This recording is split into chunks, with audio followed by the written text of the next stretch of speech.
एक inter state और inter district एक बड़ा रैकेट है जो ट्रक चोरी करता था, या फिर कुछ ट्रक जिसके इंस्टॉलमेंट्स फाइनेंस कंपनी को दिए नहीं, चुकाए नहीं जाते थे, ऐसे ट्रक्स वो एग्रीमेंट करके जो ओरिजिनल ओनर से उनसे लेते थे। उसके बाद वो ट्रक कुछ महीनों के बाद चोरी हो गए, ऐसी कंप्लेंट दिल्ली और हरियाणा ऐसी जगह पे वो लोग रजिस्टर करते थे। उस आधार पर उनकी कुछ गैंग के जो मेंबर्स हैं, ये लोग फेक डॉक्यूमेंट्स तैयार करते थे। वो फेक डॉक्यूमेंट्स ऐसे थे जो गाड़ी कभी मैन्युफैक्चर ही नहीं हुई है, ऐसी गाड़ी के पेपर्स तैयार होकर उसको रजिस्टर्ड किया जाता था अरुणाचल प्रदेश में। उसकी एनओसी लेने के बाद वही सेम गाड़ी, वही सेम डॉक्यूमेंट रजिस्टर्ड होते थे अमरावती आरटीओ में, महाराष्ट्र में, नागपुर आरटीओ में। गाड़ी कभी अस्तित्व में थी नहीं क्योंकि वो मैन्युफैक्चर ही नहीं हुई थी, इसलिए गाड़ी कभी आरटीओ ऑफिस में गई नहीं। उसके बावजूद भी ऐसी गाड़ी का विदाउट इंस्पेक्शन पेपर्स तैयार हुए और वैसी गाड़ी बाद में फिर से री रजिस्टर्ड करने के बाद किसी तीसरे इंसान को बेची गई, जिसमें जो लास्ट परचेसर है उसका और फाइनेंस कंपनी का बड़े पैमाने पे लॉस हुआ है।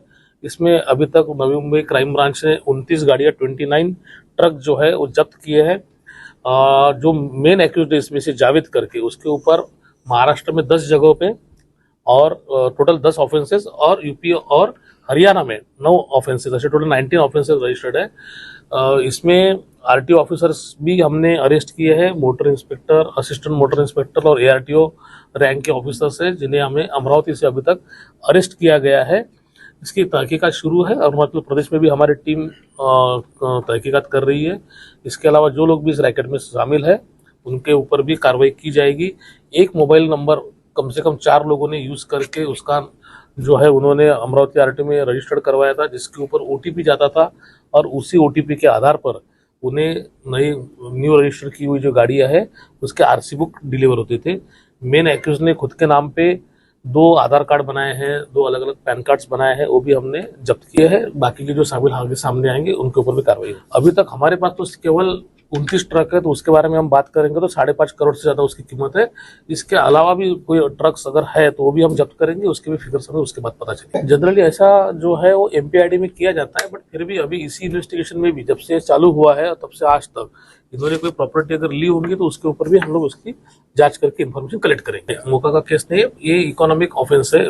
Basically this is the financial fraud, जो जिसमें प्रॉपर्टी ऑफेंस, जिसको हम प्रॉपर्टी ऑफेंस बोलते हैं।